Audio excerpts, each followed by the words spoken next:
네, 그러면 지금부터 우리 인바디 검사지를 통해서 체성분 분석하는 방법에 대해서 좀 알려드려 보도록 하겠습니다. 우선 체수분, 단백질, 무기질, 체지방 이 네 가지를 통해서 우리의 체성분이 구성된다고 보시면 되는데요. 이 중에 각각 항목에 아래 나와 있는 그 가로에 있는 숫자 있죠. 이 가로 숫자 안에 네 숫자가 들어가야 정상 범위에 들어간다라고 보시면 되고요. 체수분, 단백질, 무기질 이 네 가지는 최대한 끝에 있으면 있을수록 건강하다라고 보시면 돼요. 그러면 체지방량 같은 경우는 11.1에서 17.8일 때 이제 건강한 범위라고 보면 되는데요. 체지방 같은 경우는 적으면 적을수록 더 좋다라고 보시면 돼요. 이 중에 단백질량과 체지방량이 체수분 함유량에 직접적인 연관을 미치고 있다고 하는데요. 단백질이 많은 사람은 체수분량이 많고 체지방이 많은 사람은 체수분이 적습니다. 왜냐하면 근육세포는 70%의 수분을 머금을 수 있는데 지방세포는 30%의 수분만 머금을 수 있다고 합니다. 물하고 기름이 잘 안 섞이는 것처럼 지방세포는 많은 물을 머금을 수 없다는 뜻이겠죠. 하나 내려와서 골격근 지방 분석을 보면 골격근과 지방은 체중, 골격근량, 체지방량 이렇게 세 가지로 나뉘거든요. 여기에 여러분들 한번 가운데 표준 중앙에 줄을 그어 보세요. 줄을 그으면서 그래서 여기서 보시면은 사실 지금 현재 이 그래프로는 C 형태로 되어 있죠. 이 C 형태의 그래프는 굉장히 약한 체질의 몸을 이야기를 해요. 사실은 지방량이 많고 근육이 너무 적기 때문에 이분 같은 경우는 지금 경도 비만에 해당한다라고 보시면 돼요. 그러면 반대로 이제 어떤 그래프를 볼 수 있냐면 이 세 가지 그래프가 일자로 오시는 분들이 있어요. 이 분이 바로 건강한 체질의 체성분 구성을 갖고 있다라고 보시면 되고요. 이렇게 D타입의 모양을 강인형이다 라고 보시면 돼요. 그래서 사실 우리가 인바디를 보면서 가장 손쉽게 볼 수 있는 지표가 바로 이 지표라고 보시면 되고요. 이 지표를 통해서 내 몸을 건강하게 관리하기 위해서는 근육은 올려주고 지방은 낮춰주기 위한 노력을 해야 된다라고 분석하실 수 있겠습니다. 그 다음으로 이제 BMI와 체지방률을 살펴보면은 BMI는 몸무게를 키의 제곱으로 나눈 값이 BMI예요. 단순히 체내 구성을 보는 게 아니라 키하고 몸무게만 보거든요. 그래서 BMI는 과거에 많이 쓰이던 지표이지만 지금은 사실상 큰 의미가 없다라고 보시면 되고요. 중요한 건 체지방률을 보셔야 되는 거예요. 내 몸을 구성하는 체지방이 몇 퍼센트가 있느냐, 그게 가장 중요하다고 보면 되는데요. 여성을 기준으로는 18%에서 28%일 때 건강한 거예요.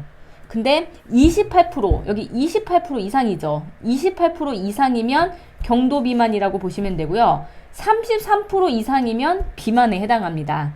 그래서 BMI가 아닌 체지방률로 내 건강을 관리하자라고 보시면 되고요. 남성의 기준은 제가 화면으로 띄워드릴 테니까 그 기준 안에 내 몸을 관리하기 위해서 노력해 주시기 바랍니다. 네, 이제 다음으로 부위별 근육 분석을 보면 오른팔, 왼팔, 몸통, 오른다리, 왼다리 각각 해당하는 부위의 근육량을 지금 검사한 거거든요. 위에 있는 킬로그램은 뭐냐면 표준 체중 기준의 근육량인 거예요. 그래서 표준 대비해서 내가 표준 범위에 들어오려고 사실은 노력을 해야 되는 거죠. 그리고 밑에 있는 퍼센테이지는 뭐냐면 나의 근육이 얼마나 사용되고 있는지 근육량의 이용률이라고 보시면 돼요. 여기 보면 오른다리, 왼다리의 근육량과 이용률은 굉장히 높다라고 보실 수 있겠습니다. 제가 이 테스트를 해주면서 60대 그 어떤 어머님을 제가 검사를 해드렸는데 보니까 그분이 그 왼다리가 너무 아파가지고 병원에서 물 빼고 막 시술 받고 이제 그러셨더라고요. 근데 그분을 보니까 근육량은 충분한데 근육량의 이용률이 굉장히 낮은 거예요. 사실 근육을 강하게 하는 운동은 유산소 운동이 아니고요. 근력 운동을 해주셔야 돼요. 오른쪽에 보시면 체중 조절에 적정 체중, 체중 조절, 지방 조절, 근육 조절이 있는데요. 체중 조절은 단순히 킬로그램 감량만을 의미하지 않습니다.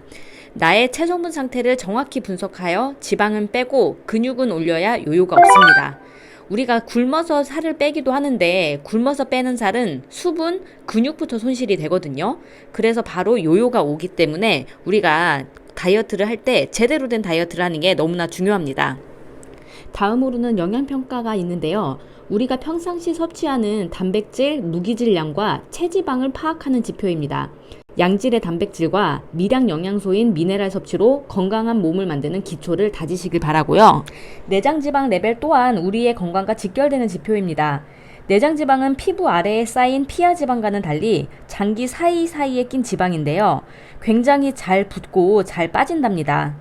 이는 혈중으로 녹아들기 쉬운 지방 형태라는 뜻인데요. 여러 만성질환의 원인이 되기 때문에 꼭 관리하셔야 되는 지방입니다. 우리가 많이 들어본 기초대사량에 대해서도 짚고 넘어가 보면요. 기초대사량이라는 것은 그냥 우리가 숨만 쉬어도 인체 대사로 인해서 쓰여지는 에너지입니다. 우리가 근육이 많은 사람들이 기초대사량이 높거든요. 기초대사량이 높다는 것은 내가 먹은 음식을 대사하는데도 굉장히 활발한 대사를 하기 때문에 잘 살이 찌지 않는 체질입니다. 마지막으로 이 전체 인바디에서 가장 주목해야 할 것은 바로 근육량입니다. 지방이 아닙니다. 우리는 인바디 측정을 통해 근육량에 포커스를 두고 일정한 기한을 정해서 건강한 몸 만들기에 집중한다면 이는 건강한 다이어트로 이어질 겁니다. 지금까지 인바디 측정을 통한 건강관리 진리튜브의 김희영이었습니다.